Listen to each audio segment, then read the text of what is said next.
এই প্রথমবার আমরা গপু আর গিরিকে নিয়ে বাইরে কোথাও যাব। সকাল থেকে উঠে মা ওদেরকে আগে স্নান করিয়ে তৈরি করে দিয়েছে। আজকে ছিল চৈত্র সংক্রান্তি। প্রথমেই আমরা গিয়েছিলাম কালী মন্দিরে। পৌঁছে দেখি এখানে মায়ের পুজো শুরু হয়ে গিয়েছে।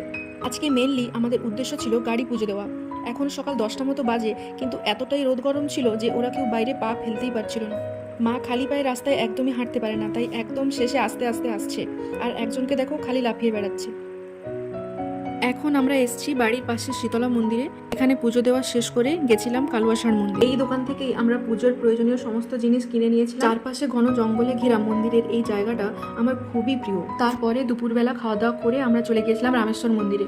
ওখানে গিয়ে আর পুজো দেওয়া হয়নি। কথায় আছে এই মন্দিরে নন্দীজিকে কোলে করে বিজোড় সংখ্যকবার ঘোরানোর সময় মনে মনে যেটা চাওয়া হয় সেটা নাকি পূরণ হয়। তাই আমিও কোলে করে কয়েকবার ঘুরে নিলাম। আজকের মতো এই মিনি ব্লগটা এখানেই শেষ করলাম। তোমরা সবাই খুব ভালো থেকো, আর আমার চ্যানেলে নতুন হয়ে থাকলে চ্যানেলটিকে অবশ্যই সাবস্ক্রাইব করে দিও।